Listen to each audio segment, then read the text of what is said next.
First call for nominations. I will nominate Director Hewitt. Okay.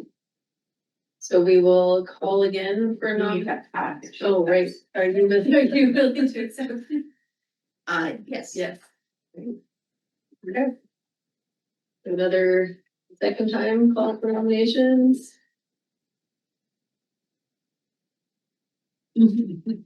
And for our third time for nomination.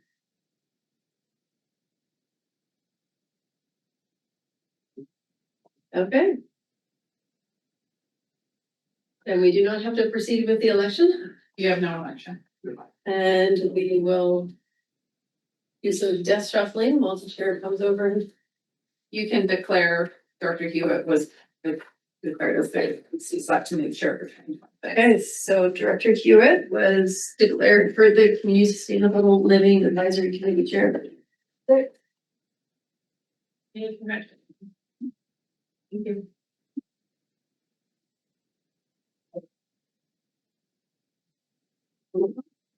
You like that? Thank you very much. What do you need from there? It's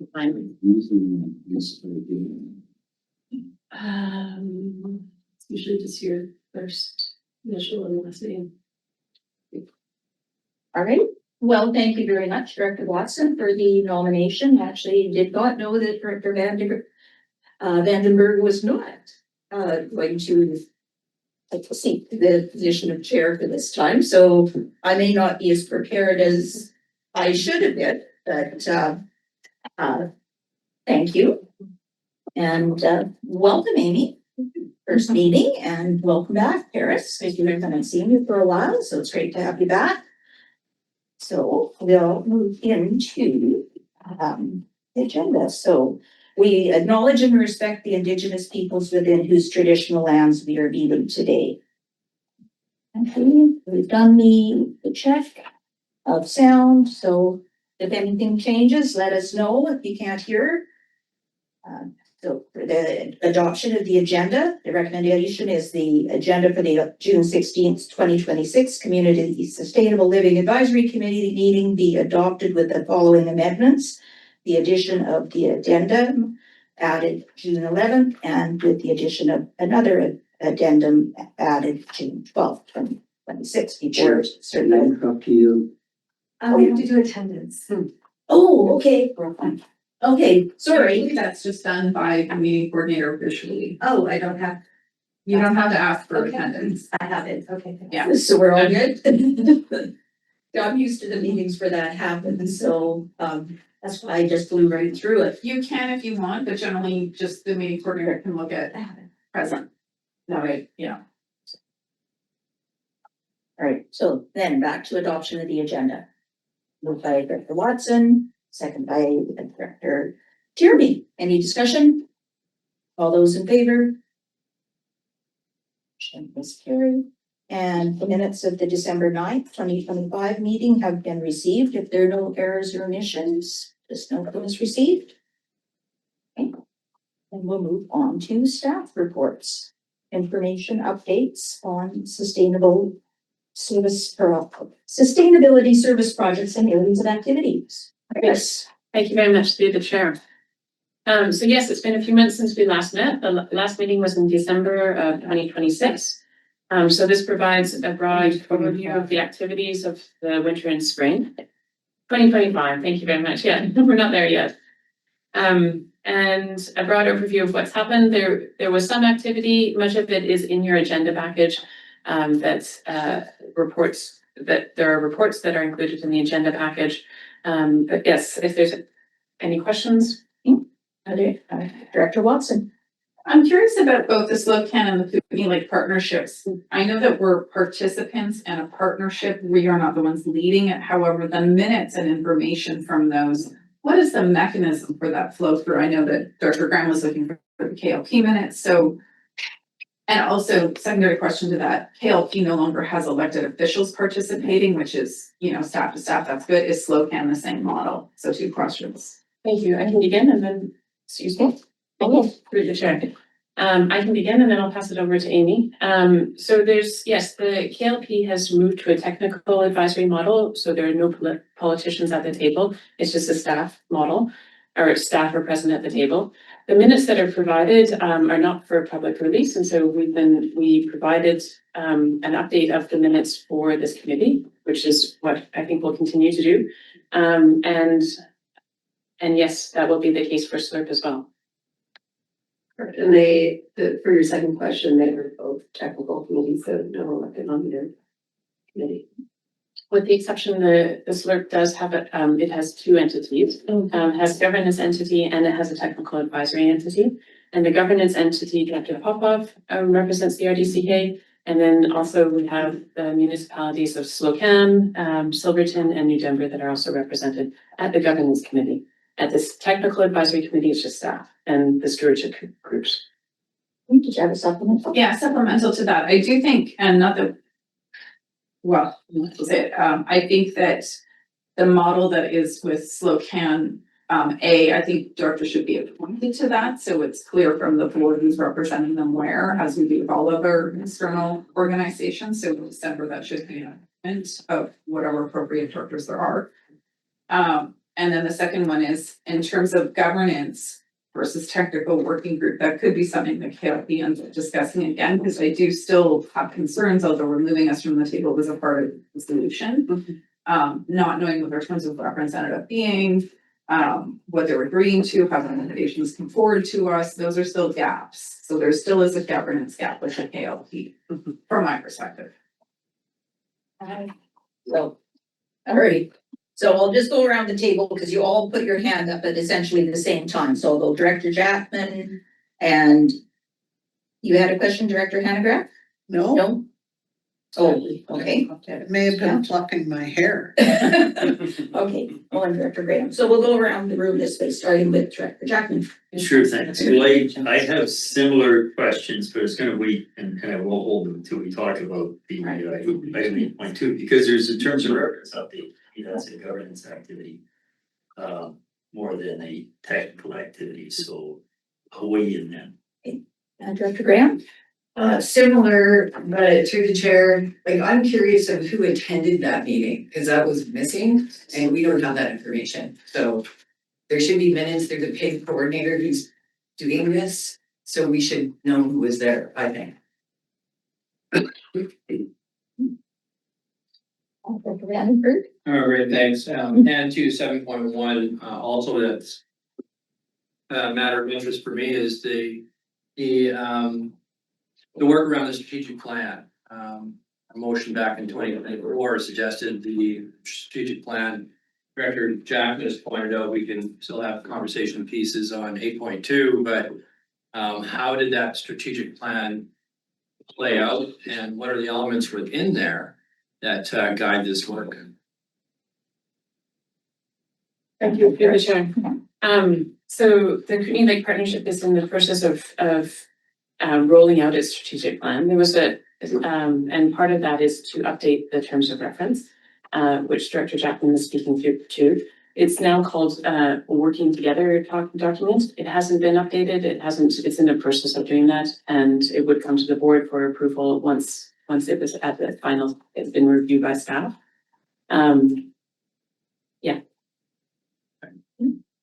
Director Bob? Yes, in response to Director Watson's comment about the director being appointed to the Slocan Valley Partnership, there is only one director in that partnership, period. So is there a need for an appointment on that? So whoever is, it's by virtue of office that you're automatically part of that partnership? Because there's only one director there. There's no real choice between other directors in the partnership. Director Watson? Well, I think being able to see the terms of reference would articulate that, and it's more so the acknowledgement that when whoever you are, if it's a standard thing, it's a standard thing, that's fine. But there's no mechanism to say who's reporting back to the board on you being or whoever is our representation. Usually that's through the committee appointment. If it's through the terms of reference, then that should also include how are you reporting back to us on what you're doing as the RT rep. So I'm fine, it can be taken. So supplemental, so it can be done through the terms of reference, then the appointment process that we do. I can understand the Kootenai Lake Partnership because there's more than one directors in there. But in the Spokane Valley one, there's only one director, whoever the incumbent director by virtual office is in there. So that should be reflected in the terms of reference, is that correct? So we'll go through staff. Thank you, through the chair, and it is, at this time, so in the terms of reference, it does highlight that, Director Popoff represents area H, and then, it doesn't name Director Popoff, it mentions the, area director for area H, and then mentions that, appointments can be made or either staff or electeds can come from the three municipalities. Supplemental to that is that last line says that should be determined by the board, and that is the mechanism in which we then know we should be expecting reports back on what that representation is doing and representing. So that's the mechanism I'm trying to capture Okay, yeah. now, which can be done through the government. So it doesn't have to happen at this table. And to the chair, that was my understanding when the board approved the terms of reference that it was part of. Anything else, Paris? May I ask this supplemental? Thank you through the chair. Just for clarification, my understanding is that the municipalities would appoint their own representative rather than the RDCK board. Would that be correct, Openness? I'd have to read the terms of reference. No, sorry, I thought you were saying something different. Thank you. Yeah. Any other questions for staff on that item? We will move on to old business then, for discussion. It's the Forts Creek Community Watershed. Thank you through the chair. So this is a standing item that, or an item that's we've been working on for a while, and it's really because we haven't had clarity of how to proceed. And so we decided that we would bring that because we have some idea of how to proceed. But there's a limitation of staff time, and that's at this time, that's really the barrier, is dedicating staff time to the pursuit of this project. So first, it's to receive the report, which was completed in last year in August, and to receive it formally, and then also there's potential to discuss next steps. Thank you. Any questions? You can Okay, we'll go to Director Cunningham first. Did you have any questions or comments? We're on 8.1. Yes. Yes, I'd like to move the recommendation. If I get a second, I'll speak to it. Hayden. Second by Director Hanegraaff. And go ahead, Director Cunningham. Yeah, as you know, Harry, you spent $60,000 on that study because we know its importance to the Wyoming watershed. And in fact, that if logging proceeds as is planned, it's a disaster, that's all. And the plan originally was for them to log 1/3 of the watershed every 7 years, so 21 years, sorry. You've got nothing. And because the watershed is defective, doesn't have a spring or anything like that. It's strictly on the shadowy side of the mountain and a big layer of sponge, so to speak, that exists, and it provides a pretty reasonable flow under normal times. But we're looking at climate change, a whole pile of different things. I certainly recommend it because I think we need to get the other orders of government have been very good at evading their responsibility or even talking about it. And I think it's important that we pull everybody together and do this. I certainly recommend the recommendation. It's a great, thank you. All right, then Director Watson. Not to be a pain in your butt, but I'm gonna be, the middle and further seems to be in advance of the last and further. So we're saying, let's go ahead and develop a watershed protection and acquisition strategy, and then saying, let's investigate additional staff capacity to do that. So I have an issue with that. Not that I disagree with the work, but from a capacity perspective, we don't know staff, we don't know service, we don't know how much time this is gonna be. What does a watershed protection and acquisition strategy even look like in terms of time and planning allocation? I would say that the second and further is premature to the third, and I would rather support the third and then come back to us with the details around capacity and funding requirements. The additional reason why I state that is just knowing that the watershed planning that we're doing in Creston is extensive and is requiring multiple hundred thousands of dollars, 3 staff. So knowing that, it's a good precursor to knowing that this is likely a big chunk of work, and we're also looking at sustainability being drastically reduced in funding. So I don't actually support the motion as is. I would support staff being directed to investigate additional staff capacity and coming back with a work plan that identifies those missing pieces. And then we know, how do we fund this and how much time is it gonna take? Okay, are you moving an amendment then to remove the second and further, Yes. or the first and further? The first and further, I will move an amendment to remove the second and further that goes ahead and does the work. Seconded for that. Director Graham? Seconded. And discussion on the amendment. So Director Vandenberg. So I just want to be clear with this. I understand what Amy is saying for sure, and I'm in agreement of it. I don't know that the amended motion is serving that.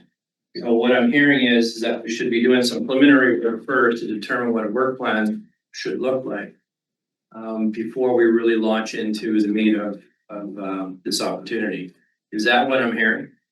And then does the amended motion serve that? Well, I'll start with my interpretation. What I understand Director Watson to be saying is that there's no point in putting that second one in if we don't know whether there's staff capacity to undergo the work that's in that first and further. How long would it stay on the work plan before it could be actioned if there isn't sufficient staff capacity to do the work? And If I may, what I'm hearing by the word work plan is for staff to go back and paint out what a work plan picture ought to be in terms of resources, times, and outcomes. And then we take a look at that. That's what I understand a work plan to mean. So we have a difference of opinion on that. well, I'll let staff speak to it. And I saw your hand up earlier. Did I mean? Yes, through the chair, I guess what I was gonna clarify is that the second and further, just at the end of it, discusses this direction. So if we do the amendment, I think a portion of the first and further, the portion that says and watershed protection and acquisition strategy for the North Creek Community Watershed needs to be moved to the second and further. Just so we're clear what we're speaking about. Thank you. Go ahead. Another possibility is just to move the second and further, replace them, alternate them, and so then they're done sequentially. So we'll find staff time and then we'll develop the watershed protection. It would be helpful at a staff level, I think, and also community morale, to have some statement of the CSLAC on the second, on the first and further. Because one, the community's been very patient about it. They'd like to see us supporting it. Plus, in terms of applying for funding, it would be very helpful to have some support from this committee for applying for funding. Well, I'll go to Director Director Jackman, sorry, for the first time. We have to leave almost all the words in, because you need to know as general manager, Bill Wilson pointed out that this. So we can flip them around, but then we still have to muck around with the words a little bit. We kind of need all the words, period. And you know, it's whether we develop a acquisition strategy, acquisition work plan, I think is the point, that we just not go too far down the path of a strategy. That maybe that's the only word that we need to change, that we want staff to develop a work plan. And then all those other words, and then where would the money or staff time come from? I think the only concern is limiting how far down the path you go in this first initial exercise. But you need pretty well almost all those words, because those are the key points that need to be covered in order to even think about who can do this, what are they gonna do? How much time will it take, or what are they gonna do? So I'd either rather leave it alone, the way it is. So speaking in opposition to the amendment, or if we want to clarify what the strategy means, we could maybe work on that. And Director Cunningham? Well, thank you, speaking for the first time. I'm going to speak in opposition to the amendment. And the reason for that is because this is a catch-22. If you don't know what you're going to do, how can you make a plan on what you're going to do? I mean, we have to at least do the preliminaries, and then when we need to flesh it out, is the important thing. And right now, I think as far as the report itself says what needs to be done. So we know that. The question is what's it going to cost? Well, we don't know until we talk to the other orders of government. And also, I think we have a really good chance of asking for funds because the other orders of government are also involved. But we can't do any of that unless, of course, we start. And that's what I believe the motion is intended to do. I understand that if this takes an extensive study as to who shares it or whose responsibility it is, and something that takes another 6 months to do, that's gonna take time and money, but we don't know any of that at this time. Director Cunningham, Director Vandenberg. Thank you. Just for clarity, regardless of the outcome of the motion, this will come back to CSLAC, correct? It's going to the board after this? The board. According to the motion. Okay, Yeah. so I have concern about that, and I think that happens too often. This is the place to discuss this, particularly at the level or at the place that it is right now.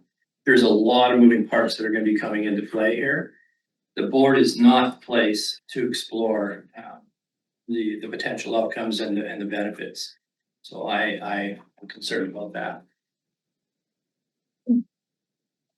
Any other further discussion? Yes. Director Vandenberg? Yeah.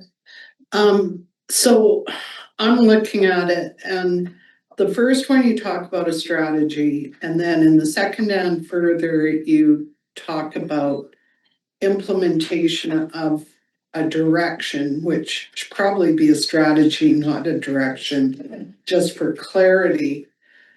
But it all kind of lumps in together where you're investigating a strategy or developing a strategy and then you're directed to investigate the staff capacity to implement the strategy or it feels a bit muddled to me. And I think that, and the word work plan doesn't enter into it at all, by the way. So I think it makes sense to develop a strategy and then see if you have the capacity to implement it.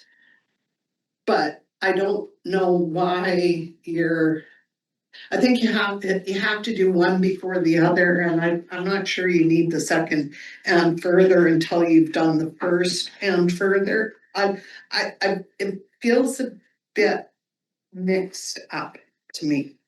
So you're speaking in opposition to the amendment. Yeah, I think I'm speaking in opposition to the whole thing, but not that I'm against a strategy around Quartz Creek and all of that. I don't think this is as clear as it could be as far as direction goes. Welcome. I'd like to withdraw my amendment and propose a different amendment. Okay, is the seconder okay with the withdrawing amendment? Okay, all right, so that we can do that, can't we? As long as The chair agreed, chair done it, so. All right, so then your other amendment? I put it into chat, but I'll read the main parts. It's the motion as is, but in the first and further, that staff be directed to develop a work plan inclusive of staff time and funding requirements for a watershed protection and acquisition strategy. So that's the first amendment. The second one is that it be brought back to CSLAC for discussion and not board. Yeah. So I have it in chat. Do you want an email to you? I'll second the amendment. If nobody else has. And are there directors who need it emailed to them? So they can see the full text of the motion that's being proposed? Yes. Director No. Vandenberg? No, I wish to speak. No, I understand with clarity what the intent of the motion is, so no. Although I don't. Yes, I'm good. Thank you. Long way of saying that. We're all doing double speak. Okay. So.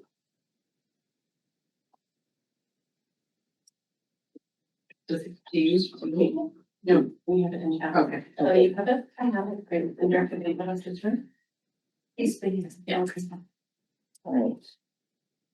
Any further discussion on the motion? Oh, sorry, Director Cunningham, go ahead. It's all right, thank you. I'm getting good at this. I'd like to point out when we started this year and a half ago or so maybe, one of the reasons we were doing it, and first of all, Weimer had the money, I had $60,000 to start the study for Weimer. But the other thing happens is that the big battle people we have to battle with here is forestry, because they have held to themselves the right to be able to log consumptive use watersheds. And this is what the argument's all about. And I know that Weimer is doing it, but I can think of several areas that are already imposed by those kinds of things and have concerns about the logging of their watersheds. I mean, up here, I can think of half a dozen without even worrying about it. So if this proves successful, then in fact, we have worked out a strategy where all those components put together to provide a viable watershed for the community of Weimer, then perhaps it would seem then that they should be willing to work at other things such as the other watersheds that also have the same kind of problem. And even some of the ones that have been overridden totally by forestry, we may be able to look back at some of those and revisit them in order to make sure they also have viable consumptive use watersheds. That was the theory on which we started this whole thing, and that's the reason for doing it. We all have something to gain. Other than some staff time, we don't have much to lose. But this is all gonna work if we all work together. Okay, thank you, Director Cunningham. Okay, and further discussion. So, I'm gonna speak, is it, there's several amendments to this then, correct?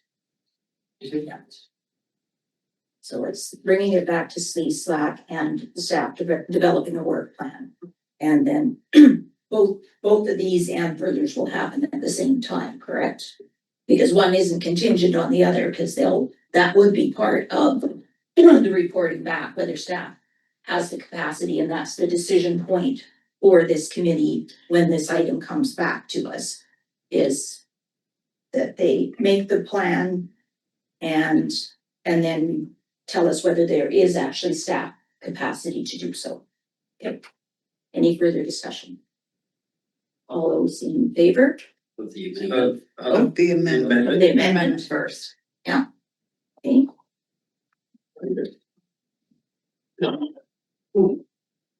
Passes. And then back to the main motion, which is the motion. As amended. As amended. Any discussion? Just, can we have it read out, please? A, that the board received the Quartz Creek Community Watershed Natural Asset Management Plan dated August 2025 for information, and further that staff be directed to develop a work plan inclusive of staff time and funding requirements for a watershed protection and acquisition strategy for the Quartz Creek Community Watershed in collaboration with the Weimer Community Watershed Society, the Province of BC, Ministry of Waterland and Resource Stewardship, Interior Health Authority and relevant First Nations, and that this strategy be brought back to CSLAC for consideration, and further that staff be directed to investigate additional staff capacity or contracted services as needed to support the implementation of this. I realize there's one error. It's not the strategy be brought back, it's the work plan, and from there you would develop the strategy. That this work plan be brought back to CSIC for consideration. I think that could be considered friendly. Is the seconder fine with that change? Okay. All right, and then I'll go to Director Davidoff. Director Davidoff, go ahead. Yeah, just have a comment. It's just really sad that we have to do this work. When I first got onto the board, we started talking about watershed protection, and we also have researched, did a lot of work on governance of consumptive watersheds.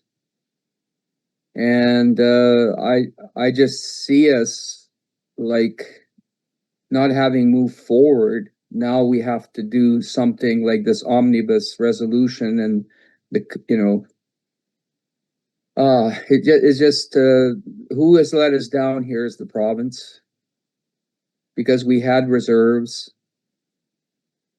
map reserves in all our consumptive watersheds. And I mean, it's sad to have to do this work and spend this kind of money on something that would be fixed with the stroke of a pen by ordering council. So I support it because the Quartz Creek community needs this. But I just couldn't resist just adding my comments about the frustration with having to do this motion. Thank you, Chair. Thank you. Director Jackman. Yeah, thanks. This is a little bit just a process point maybe. So this says that the board received the report, even though there's no direction for anything else to go to the board. Either say the CSLAC receives this report because then it comes back, everything comes back to us. Or if it says the board does receive this report, does this get attached to the minutes and just get added to the addenda?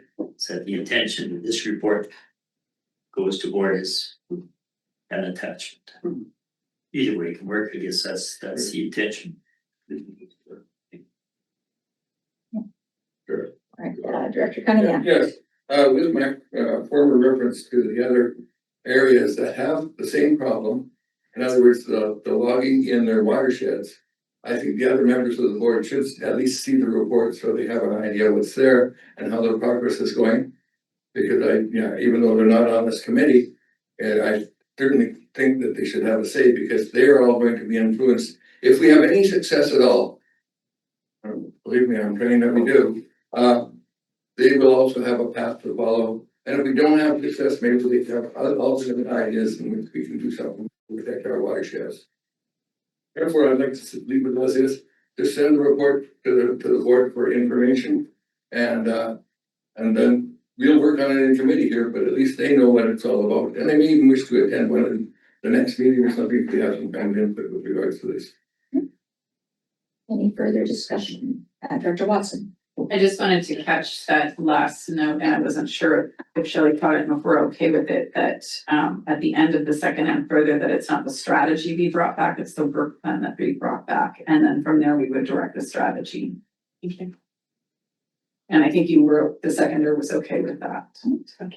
Okay, it's a different thing we would be expecting back, so I just want to make sure I was correct in that. Thank you.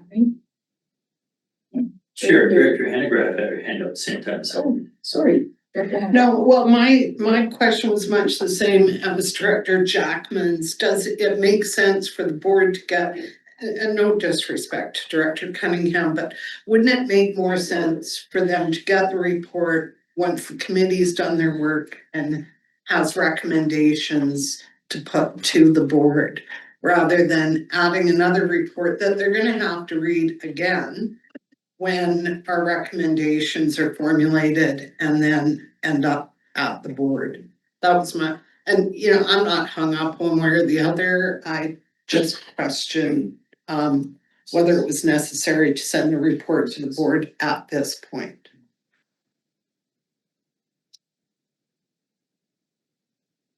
Other than they know what the motion is related to. Right, because otherwise they have no idea what they're voting on. If it's a recommendation going to the board, they don't know the context. Sorry, but I understood that this was coming back to us before it goes to the board. And so would it not then make sense that the report go with the motions to the board all at once, rather than now and then again when the work here is done and it goes to the board? Yes. Thank you, through the chair. I think there's two separate but related pieces of information. I think this report on its own is actually quite a interesting piece of work to do. It's one of the first natural asset management plans that have been done in Canada for a non-municipal piece of land. And so I think it's a relatively interesting piece of work as a standalone for the board to see. But yes, I can appreciate that it does obligate them then to read it as well. Just if you are talking to your colleagues, the recommendations at the end are quite succinct and quite tidy. And then there's how to work with it is the question that we're facing now, is what do we actually do with the information that's been raised here. But in terms of valuing a piece of a natural asset, and putting an economic value to it. In this case, it's quite precedent setting, or could be. To Director Cunningham's point, it could be something, our intent behind supporting this was that it could be applied to other watersheds. So in that case, I feel like it might be valuable for the board to see at this time. Director Vandenberg. I don't see where it has any harm. In fact, it's probably better to be able to be transparent in this type of reporting to the board, even if it's just for information at this time the work is being done at CSLAC. The Duck Creek and the Arrow Creek are in our backyards, and so the work that we're talking about doing here are critical to those things. So in that regard, I'm very supportive of where we may end up being. Because we have the same concerns in our backyard when it comes to the logging and that sort of thing. So being upfront and being transparent about it, I think is a good measure. Because our municipal customers or colleagues would probably appreciate that. All right, any further discussion before I call the question? Okay. All those in favor? Right, motion passes. Move on to 8.2, for information, the 2026 Kootenai Lake Partnership activities. You want to just go ahead? Thank you, through the chair. So Sangeeta wrote this piece, this report, just before she left. There's a summary. There was a request to bring information to the board, given that elected officials are no longer sitting at the partnership table. And so it provides both an update on funding of where the funding is currently, and also an update of activities, and does provide a meeting summary of the last meeting, which was in May, as an attachment. Director Jackman. Yeah, thanks. So, a couple items jumped out at me a bit that, you know, there's, as stated, there's a document, working together document, which in a couple of sections above in the meeting notes is described as the terms of reference. In the meeting notes, it states there's a 2-week deadline for the remaining revisions. This is something we haven't seen. It also states that the partners under agreed next steps complete a final review with intention to membership. So a couple of points here. I don't think it's appropriate to change terms of reference for interactions with external agencies without it being discussed fully by the board. Period. It's a big leap. Even the conversation at one point around what is a partnership? If you're in a partnership, is there a situation where you could be construed to be taking on the obligations of other partners? Are we obliged to enforce the Fisheries Act and or other environmental acts?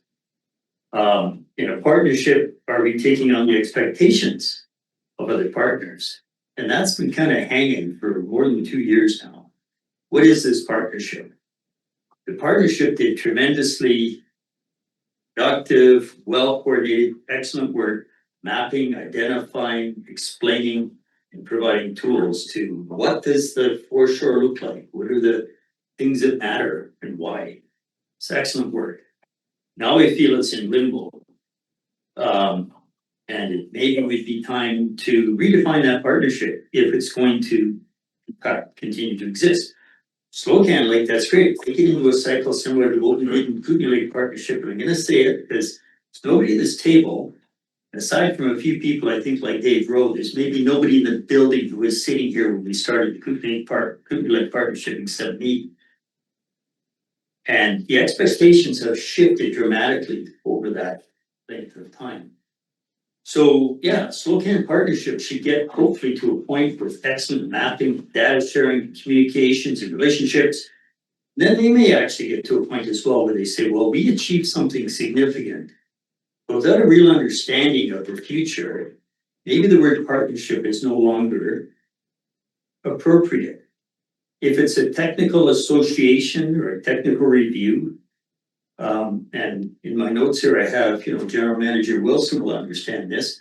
She goes to technical groups and reports on them she has on solid waste management, residual management, on the evolving,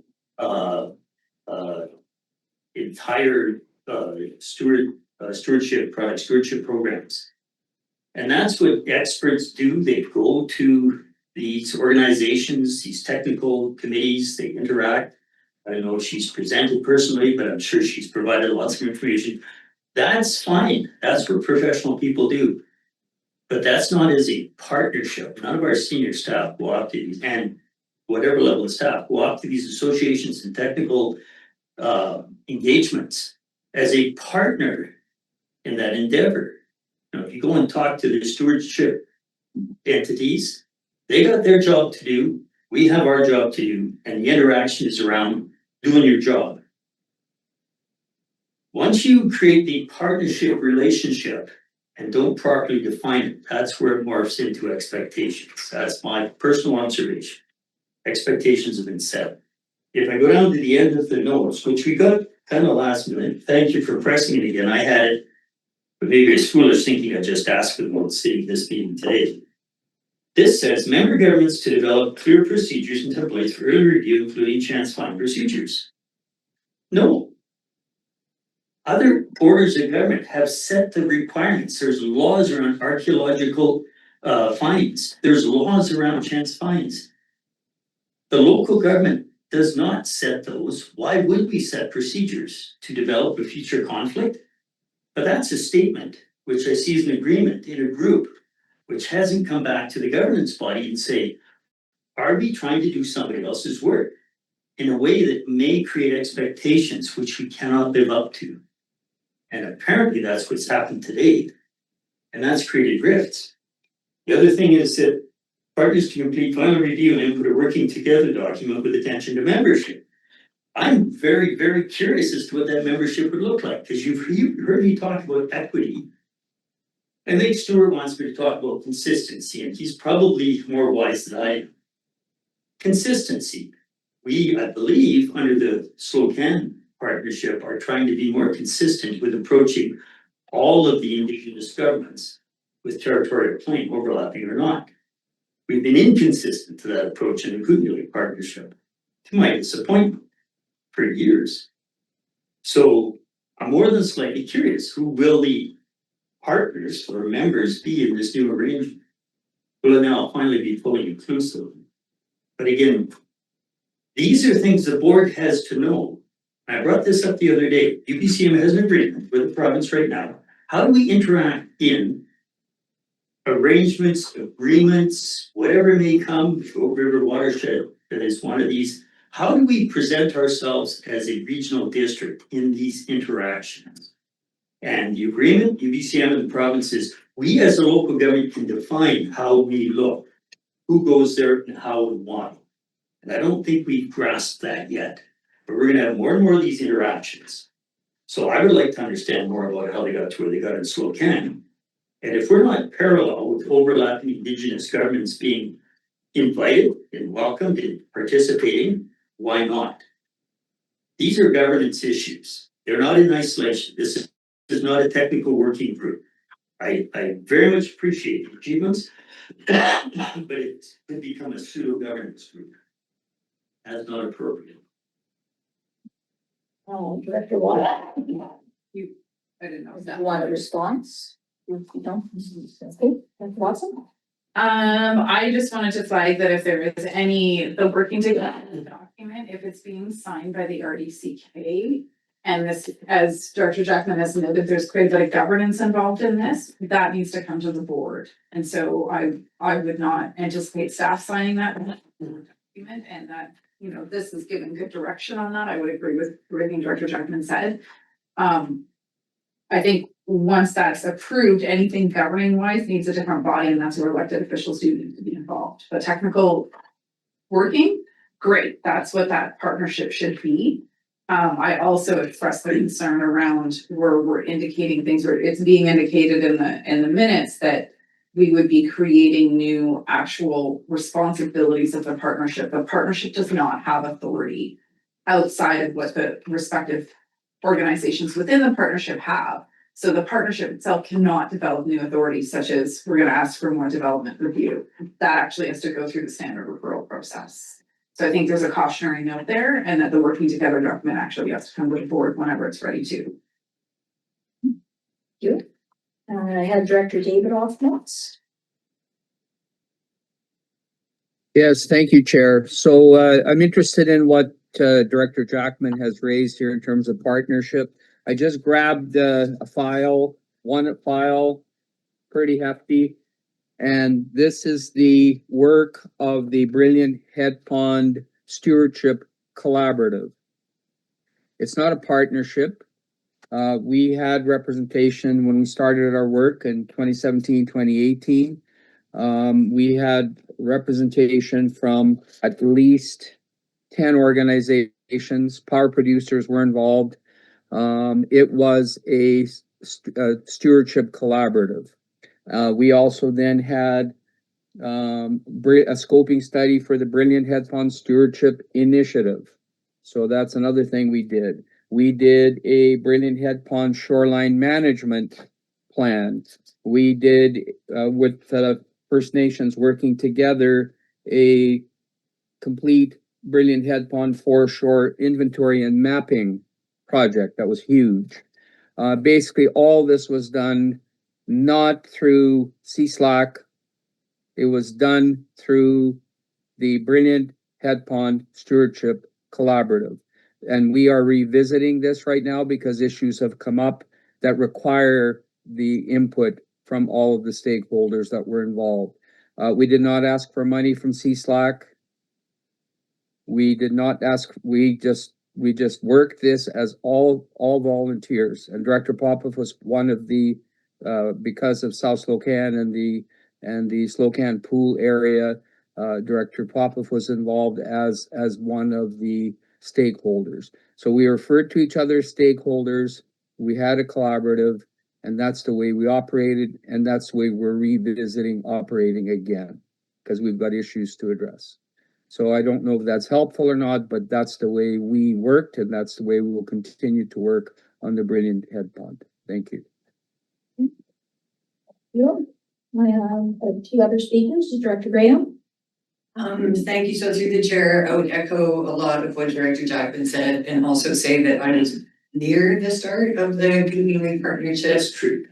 As the president of the waterfront, Kootenay Lake Waterfront Property Owners Society. And I don't know what happened there because during COVID, I guess the meetings were postponed and that society is no longer being represented. It does have a new president who has, because I've stepped away, who is interested in participating because we did have about 200 waterfront owners on the society at the time. And we are making rules for their properties specifically, and not having any waterfront owners at the table is akin to having a homeowners or a home builder society with no home builders there. So I think it's really useful to have this, so I wanted to bring that up. And also to mention, going through these notes, like we're Kootenay Lake Partnership, but there's like little to no mention of the water itself. It seems to be focused only on development of the shoreline. No concern about quality of water, use of water, the collapse of the kokanee fish populations, like nothing seems to be on their radar. And when we did first start the partnership, or when I was involved in the partnership, we did have people from the Fisheries and Oceans Canada president. And there are representatives now, again, in the area, which there wasn't for a while, but there are in Transport Canada, and navigable waters, like there's other issues that go on the lake other than just shoreline development, which has somehow become the focus of this group. So just wanted to say that. And also the concern around the 2-week deadline from May 7th would be now long gone. So it does sound to me from this report that this thing is, a final review period is now underway ahead of sign off, which is very concerning, without even having seen it. So those are just some of them. And another, I guess, concerning point for me is the governance discussion, shared decision making. That this is what is being discussed. So anyway, I think Director Jackson covered that. And so that seems to be everything that I have. Thank you. Thank you, Director Graham. Director Vandenberg. Great, thank you through the chair. One question and then a comment. The question is, staff time at 8% is around that $11,500 for this project. What service is that coming out of is my question. Thank you through the chair. It's in S105, so the. So I see. Yes. Thank you. And then my comment is both the strategic plan and the terms of reference are now being reframed as a working together document. I think it's important to realize that when that's ready to be reviewed, which I honestly believe it should be in CSLAC, that will serve to satisfy a lot of questions and the direction, the outcomes in which we're trying to proceed. And as the other directors have pointed out, these are the things that are unknown. And until we actually get a chance to review that working together document, anything else is kind of preliminary. And if you really want impactful and honest interaction at this table, we need to have and see that before traveling too far down the line, particularly if this is serving S105. So I really want to make that a strong point. We need to understand what we're getting into and why.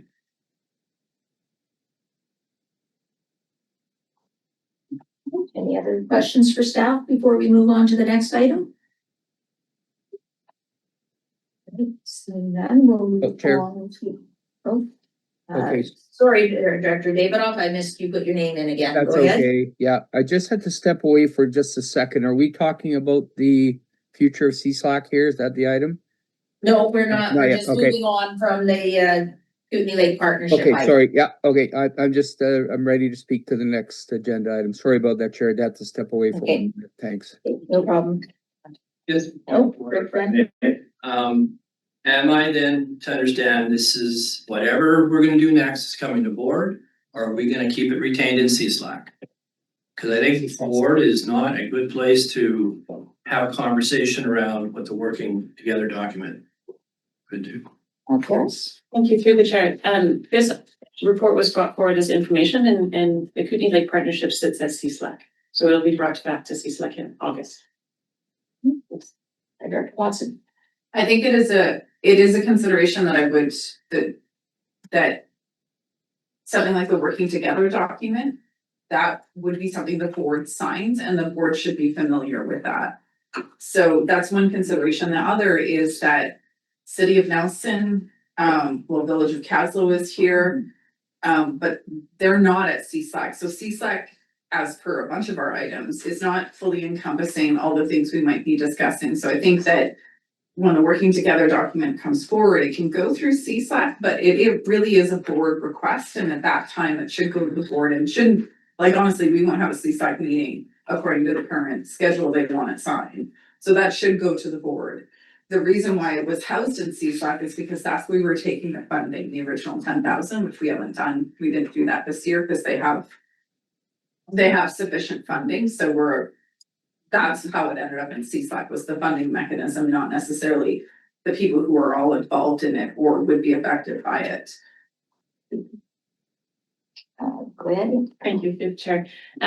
We are in touch with Nelson staff, City of Nelson staff. And so, and there has been a staff to staff agreement that if there's anything talked about at KLP, that we would invite City of Nelson to CSLAC so that they could also be part of the conversation. Did that happen today? Not for this one, and my apologies, this felt like it was just a receipt, but if we were talking about working together, they would come for that conversation. Okay. So Director Vandenberg. just for clarity, is this conversation coming back to this table or because of time, we're advancing it to the board for approval? I don't understand. Thank you Yes. through the chair. So the 2-week requirement or the 2-week request is really because as you noted, the strategic plan was developed 2 years ago. And this terms of reference has been on the agenda to be updated for several years. And so Mo Nadeau, who's the coordinator, was trying to put some deadline of like, could we do this? Obviously, we have to go through our processes. So please don't feel, we will follow our process to make sure that we are following due course rather than needing to meet the 2-week deadline. It's already been passed. From the transition of Sangeeta to Amy to myself, we're all in a process of catching up and transitioning. So I think the next step would be to bring the working together document back to this committee, hopefully in August, for discussion. Thank you. Thank you. So now we'll move on to item 8.3, which is a discussion about the future of governance model for CSLAP. Go ahead, Paris. Thank you, through the chair. So this is a follow-up item. We started this conversation in December, and we brought forward, one of the attachments is the report that we brought forward, which was talking about some of the financial projections that we were foreseeing in terms of the departure of some of the members who had already identified that they were going to be leaving, and then some that had noted that they would be leaving and what that impact would be on existing membership. And then starting to open up the conversation as we did in December, anticipating that we would come to budget year this year, and we wanted to have the committee in a good place to be able to make informed decisions. So we're now 6 months past that, now in June. And so we wanted to revisit this with some of the input that you provided at the December meeting and revisit this with a follow-up report and then also propose some next steps. One of the discussions was of creating a different structure. There was also a request for us to talk to Stuart to really understand what our governance options were, and whether or not we needed to redefine the committee, whether or not we needed to redefine the service, and then ultimately, as an underlying question, how we maintain the function of sustainability within the RDCK, but not as an overly burdened cost to the rural area directors. So seeing it as a regional initiative, how do we keep doing this function of sustainability? In conversation, so Amy and I, General Manager Wilson and I had a conversation with Stuart, and one suggestion, and really this is just for discussion, was to potentially maintain the function and then move this committee, so dissolve the service, and move the committee to a standing committee of the board, similar to RAC. RAC is also a standing committee of the board. And then determine membership and still serve as that entity that responds to the larger questions and discussion items that come out of the board regarding regional sustainability. Thank you. And did you want to add anything, Amy, before I go to the others? Thank you. Okay. So I have Director David up on the list first. Yeah, I have some questions, Chair, if that's okay. Like I looked at the resolution and I guess my question is through the chair to staff.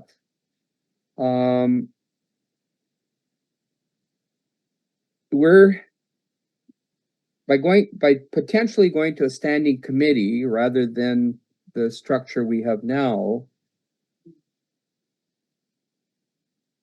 To me, the funding is the issue. And so it doesn't matter what committee it is, it's the funding of the work. And then is it, if more and more people pull out, more participants pull out, we still have to fund the work. So I'm confused about, we either disband CSLAC completely and make this board work, but then the people who left and are part of the board didn't want to fund the work. So the issue is that, like, I'm a bit confused, I guess. And is Stuart on the call? I don't think so. Yeah, I'm just a little confused about the key thing for me is we're trying to fund the work, and so we get grants and we tax for the work, but making it a standing committee doesn't change anything. And then just disbanding CSLAC and then letting this go through the board, then is providing a vote for people who aren't funding any of this. So I don't get what we're trying to do here. So maybe someone could explain that? Paris will address your question. Thank you. Thank you through the chair, Director Davidoff. Yes, so there's two parts. One is that there's the governance entity of how decisions are made and how the discussions continue. And then as you're pointing out, there's also the funding entity of how we continue the work and the staff time that's associated with the committee to enable the grant writing and the various functions that come with the committee. So the standing committee, so that's a governance decision, and I should just preface this all by saying the resolution proposes that staff write a proposal to the board on this transition. So some of these details would be clarified, because really at this stage, if CSLAC agrees with this as a possibility, then it becomes a discussion at the board table, as you said, because the funding would come from S100. So it would be a standing committee of membership of the board. So it would be determined by the board how many members would sit on that standing committee. It could be the same number of members. It could be a smaller entity of 5 to 6, more nimble. That's to be determined by the board of who needs to be there and how it's represented. And then also at the board table is the discussion of funding. And so the recommendation is suggesting that rather than continuing to fund it through Service 105, which is increasingly getting to that place of disproportionate funding for the members, to then make it a general administration funded service. And again, this would be a discussion at the board for the board to agree, all members of the board, that this is something that wants to be funded as a regional service. Okay, supplemental chair. Let's go ahead, Director Davidoff, sorry. Yeah, I'm used to sitting on committees where the funders are the ones that are making the decisions. So your explanation helps. In essence, then every resident of the RDCK would be a funder through Service S100. Is that correct, through the chair? Yes. Okay, thank you. That helps. Then we had Director Cunningham, and I'm not sure if I missed someone else, but, and then I have Director Popoff. Director Cunningham? Yes, thank you. I think, I'm not sure about this because as we lose members, but the question is, what is sustainability? I mean, I think I know what it is, but obviously, the rest of the board or some of the other members of the board don't believe in sustainability. Is that why they withdrawn? Or they don't believe they're getting any benefit out of being a part of the committee? Or maybe they're not thinking about the committee as actually representing the whole, because after all, if you work on who spend money on Kootenay Lake, well, I live 100 miles from Kootenay Lake, I don't care what they do there. Or is that why? I don't understand, and I think my conclusion, if we are going to go ahead and become a member of the board, then the whole board is going to have to see the value of being part of this committee. And that will be the difficulty when we have a reduction in members. But however, the fact is this whole board, this committee and what the work it does is of benefit to the whole board. Whether it be the work being done in area G or area A or area I or H, or it doesn't matter. The work is still of benefit to those areas. And especially if they're, say we talk about flood control, and we have, I think, in the past, and the climate change and those kinds of things, does that not affect area K, for example, which is no longer a member? Just saying. So I think before we decide to go to the board, we better have a case that explains to them exactly, because some of them are non-believers, and some never even thought about it in the beginning, and some are too cheap to participate anyway. All right, Director Popoff? Yeah, and thank you, Chair. There are a lot of questions here that summarized by Director Davidoff, summarized by Director Cunningham. And I've got a whole bunch, but I think probably when you come back to a report, who's going to be comprised of a standing committee, how we're going to function, that would be the time to ask those questions. We've got a lot of unknowns here, and I don't know if you've got all the answers to them or not. I would defer my questions to once we see the report and what the process is going to be, because, yeah, I've got a bunch. I will not continue anymore. Thank you, Chair. All right, thank you, Director Vandenberg. Thank you through the chair. Director Popoff said it as I was thinking. I'd be looking forward to it. I guess for me, it's the standing committee is attractive in that it does provide that venue for conversation. So I would want to wait and see what, I've read through all the options and, but I think there's value here. I just would like to see what staff would bring back.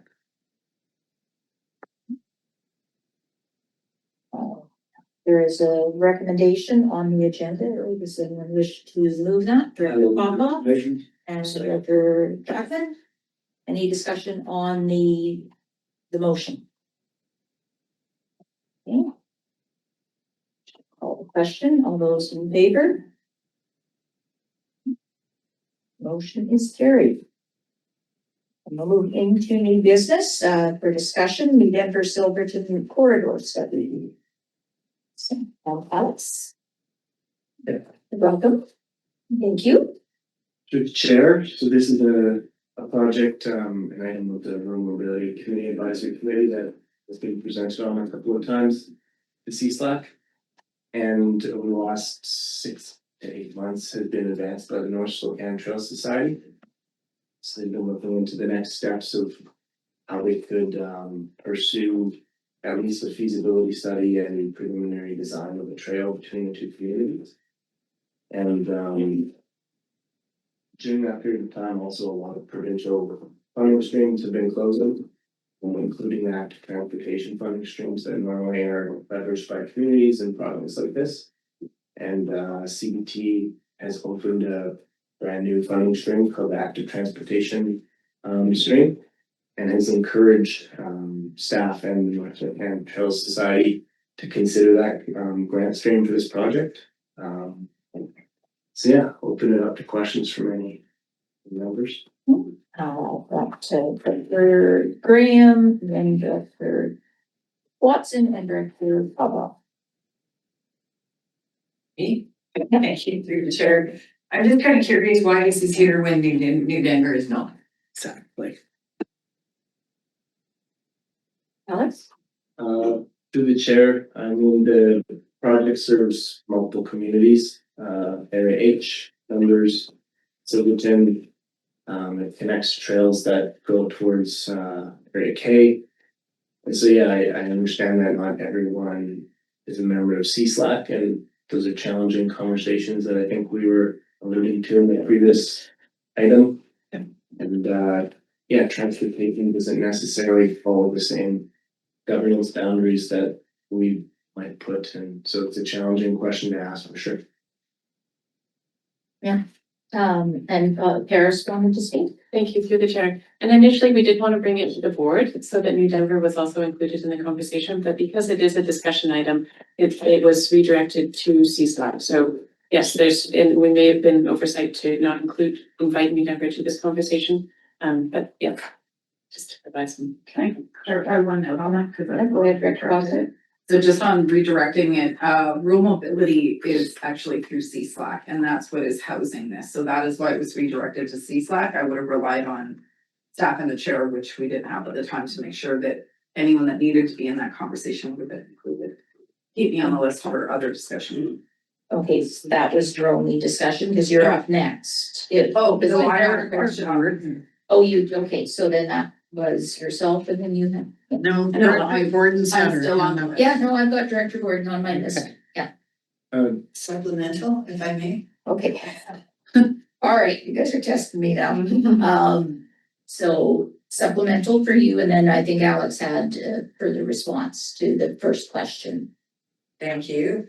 I think we all received an email with some questions about this particular item on the agenda, which I'm in agreement with some of the issues that are being brought forward, such as free money is not free. And I just finished hearing Paris say there is a limitation of staff time.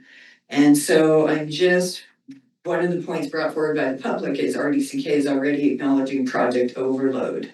So I'm just wondering if that was considered here when we're applying, and how this need and want was developed, if there was like public consultation. And then there's also a question about the cost. So there's a lot of questions coming from the public regarding this, and I think there would be questions. Alex? Yeah, supplemental to the chair. Just to clarify the first question, New Denver has been engaged in the project alongside Silverton and Area H. They have been included, they're not excluded because they're not part of CSLAC. And further, the budget that we've laid out includes funding to cover staff time, and that time would come from myself. And as a contracted position, I would have capacity to take on the pieces that would come through that funding. So, Okay, you're next. great. Yeah. Sorry, I thought I confused you. I'm sorry. Nope. My primary question was why wouldn't the North Slocan Trail Society be the applicant? Why does this need to go through the RDCK? Alex? Yeah, through the chair, they're not eligible. It has to be a local government applicant.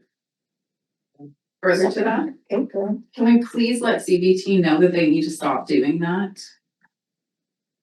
I won't do you, because I know you're on CBT, but I would love to send them a letter. Please stop redirecting. Like, if you're a legit society, you should be eligible for this funding. Not that I don't think it's great that RMAC is involved, but it just, why? Why do we have to be the applicant? This isn't actually a regulatory thing in any way. So I have serious concerns with that. I don't necessarily have concerns with the project because it is a part of the overall project plan, which we saw quite a while ago for RMAC. We knew Silverton and New Denver was identified as an important corridor. But I do think there's an advocacy piece to CBT to say, please stop making local governments the only applicant. It's just adding to an overburdensome list. Director Papa. Yeah, thank you. First of all, we're having a discussion before the recommendations. I'd like to move the recommendation. Which we typically do. Yeah, I'd like to move the recommendation so we can have a discussion. If somebody seconded it. Second by Director Hanegraaff. Okay, I will speak to the recommendation. This, I'll give you a little bit of history on this. This goes back about 15 years. And has been in the making. We initially looked at it a long time ago after I first got elected. And that corridor is only about 3.5 kilometers long. And people use it back and forth. It's windy. It's dangerous for the people to use it. A lot of people go back and forth between New Denver and Silverton. So we looked at it a while back, and it seemed like it would have been, to do a study on it would have been really expensive. We could not afford it, and the only supporter financial was my community development funds at that time, and I did do a preliminary look at it, and it got abandoned, but it kept coming back every so many years. So finally, we parked it in CSLAC. And now we're moving forward with this. And there's power lines on both sides. There's not enough room. The study is gonna basically go through it all, explore it, and it could be found that it's financially not feasible. If it is feasible, then we'll take a look at how we can finance that. So it is important that we move forward with the study and put this item to rest. And over the years, why New Denver, Silverton don't participate, councils change, different people get on council, different mayors have different ideas, but it's still there and is being brought back again. So I have Director Gordon next. Thank you. While I fully support the concept of a trail between New Denver and Silverton, there's no denying that our public wants that. It's important to acknowledge that this is not the first time that this has come up. Like Director Popoff has said, this is not the first feasibility study that has been on the table. I do know for a fact that New Denver has a few feasibility studies sitting on their shelves. Over the last 30 years, it's probably been done about 3 or 4 times. It's always the same issues. It's the private property, it's the highway corridor, and the only logical way to do this would be widening the highway. That's well out of our local government's hands. That's a provincial issue. And while we can be advocates on this, I think that we need to be realistic here. Widening the highway is much bigger than New Denver or Silverton. We have questions on the costing of who's going to take this on, whether it's going to be a municipal project, whether it's going to be with in conjunction with the province. We have a lot of concerns about this. Like I said, I'm all for the trail. This has been done numerous times, and I'm just curious what difference this next feasibility study is going to be. So through the chair, the scope of this feasibility study would be to hire an engineering consultant, transportation engineering consultant to draw up a number of options, but one of those being the widening of the highway and the construction of a AAA facility. And so that was an option encouraged by our engagement with MOTT. They said, if ever there's highway repaving or construction, if we have these preliminary drawings as well as cost estimates from transportation engineers, that's how you can advance this project. And certainly I don't think that construction costs would ever fall onto the municipalities. One option is this CBT grant has a second phase that is looking to fund construction projects and the construction costs. And then further, there might be provincial or federal streams in the future that open up that do fund those kind of costs. Supplement, another question Yeah. for Bob? Yeah, a supplement, Yeah. if I may. And it was mentioned by, Director Gordon, that there were a lot of studies done, but they were just a cursory look. Just very minimal money invested, $5,000 studies. Cursory look, there were some people opposed to it, landowners were opposed to it. Administrative Transportation at one time says they had no intention of widening that road. Now, this study is going to be comprehensive from what I understand, according to talking to Alex. It's going to look at everything. What are the costs? Who's going to be involved? Define all the partners in there and who's going to be funding the bill if the study proves it's feasible. And, from my director being around for 18 years, I look at this study, putting it to rest one way or the other. Either we build it or we forget about it. Director Vandenberg. Thank you to the chair. Just for clarity, I can read the report. 75,000 that we're talking about is in and out money from CBT, correct? To do this costing and feasibility? Okay, so at the end of it, this is gonna turn into, to do a kilometer of highway expansion, $1 to $2 million per kilometer. Like could turn into a very large project. I just want clarity around that. If it was to proceed further, that it would not be a draw on S105, S111. It would be complete grant funding that fund this project. I don't disagree with it. It's just that I don't support the rural mobility that we're already involved in. With no benefit to the Crescent Valley area. So I don't want this turning into another one of those creeping projects that's gonna require a lot of time and effort and a lot more money. And we haven't even talked about what would happen if there was some degree of feasibility agreed to. But that's just the smallest part. That is the peanuts of the cost. So. Director Tierney. Thank you, Chair. So what I'm hearing is that we're being asked to provide some staff time to basically write up a contract. I think that the amount that we're talking about, 75,000 from CBT, is not nearly enough. I would say it's more likely double that. And it's certainly not to implement the project. It's to develop a plan so that Highways apparently has said that if they had a plan, that they might further it up the ladder in their ministry. It's something that has been on the table for a long time, makes a lot of sense. Those two small communities should be connected.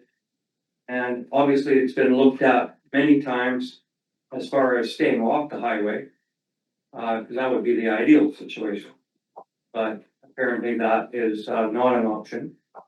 So I believe that the small amount of time it would take staff to write a contract for an engineering company to do the work, to have on the table 4 highways to implement. It makes a lot of sense.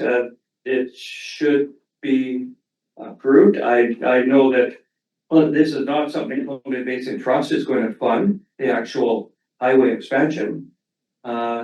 So, you know, what we're talking about is just developing a plan so that highways or MOT could go forward with the recommendation to their ministry. And they should be doing more of this around our region, because the need's there. Director Davidoff. Thank you, Chair. So I brought an item to the board about how our ministry is degrading active transportation networks around the province through the use of seal coating. And the key thing is that we're going to have a seal code games, Olympics in Shore Acres. Let the Minister Farnworth and all his minions come and let's see them dribble a basketball or push a walker or anything on what exists right now on what was a pristine active transportation network that has been degraded by the ministry because they will not repave. And the key thing is that here we are talking about this project and CBT spending money on this. I think we need CBT to, if they're going to spend money on active transportation, maybe they could convince the ministry not to degrade what we already have as active transportation networks. So you're going to hear a lot more about this. There's a podcast out there that you're going to hear about all this and how it works. I can't believe that we're talking about this when there's degradation occurring of what exists right now as active transportation networks in our communities. That seniors cannot utilize the roadway in front of them that was paved before. So the key thing is I guess I'm just, it's skewed priorities for me. The ministry has no money, they said, to do the paving. And yet we're going to do a feasibility study for something like this that's going to cost millions of dollars that the ministry is going to pay for. This is unrealistic. Thank you, Chair. Welcome, Alex. Yeah, through the chair, I think that Director Davidoff brings up a really important piece and something that we're thinking about with this project. Any highway, whether it's 5 years or 15 years, is going to be repaved. And if you don't have your community's active transportation priorities mapped out prior to that, they won't be taken into account. And so a project like this is clearly displaying through the engagement and the feasibility study and the preliminary design and the cost estimations of what type of facility or corridor could be included in that next repaving project. And to increase the chances of any of those aspects being taken into consideration. This was what was encouraged by MOTT. And it's a really important priority for community members. So just responding to that request. Thank you, Alex. Now, Director Cunningham. It's going to really do the same now, but I have seen sections of highway where they have left the active transportation part of the road still paved without putting the rough surface on top. But if that section is designated as active transportation, they would be smart enough, I think, to keep leaving it paved instead of putting the paving and the rough surface on. Just a comment. So maybe once it was designated as such, then I think keeping it in shape as an active transportation surface would be a lot easier. All right. Can I close? Yes, you can. Pop off. Okay, well, thank you. This is not a plan that's gonna happen in a day or two. I mean, the plan is gonna be there, we'll have a plan in place. The Ministry of Highways make changes. They one time wanted to put a Enterprise Creek rather than that big corner that's there. They wanted to put a road straight through. Governments change. And different governments have priorities. This one government is, in deficit or whatever they are. Governments will change, but at least we'll have an engineering study done, we'll have a plan. Those corners that are between New Denver and Silverton will eventually have to be straightened out. When they do that, we've got a plan in place. So I would recommend support on this, so we have a plan in place. And all due respect to Director David of what they're doing, I agree with them 100% what they're doing. But as Director Cunningham mentioned, generally they leave, when they do a road expansion, they leave a portion for active transportation that's not degraded to the aspect where you can't use it. Now, no more speakers, so I will call the question. All those in favor? And anyone opposed? Would you like negative votes recorded? Don't think Oh, not committee, okay, Truth be told, we can, we can. FYI. Oh. Talk about it at the board meeting, but you can record opposed in the committee if you like. We just, as practice, have not. Okay, so given that information, do either of you want it recorded? No, because there'll be further conversation tomorrow at work, or in 2 days at work. Right, so that motion passes. And that's the last item. Okay, and then we will now move to public time. We have no one in the room, but there are a couple of people online. If you have a question, you can unmute and ask your question.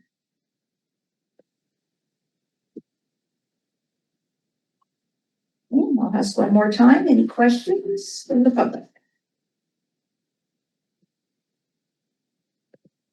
All right, that brings us to the end of our meeting. Thank you for joining us and listening in. So the next meeting of the Community Sustainable Living Advisory Committee is scheduled for, says October 20th, was that? August. August which? I have it here, one second. August. Oh, no, there's the one, it's October 20th. That's for August.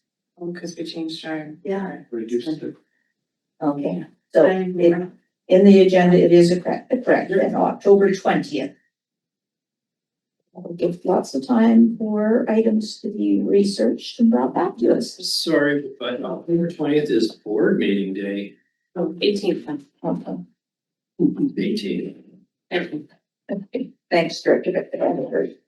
All right, so then a motion to adjourn. Mr. Baca, so we're adjourned at 2:28. It's gonna be going to a very meeting from our very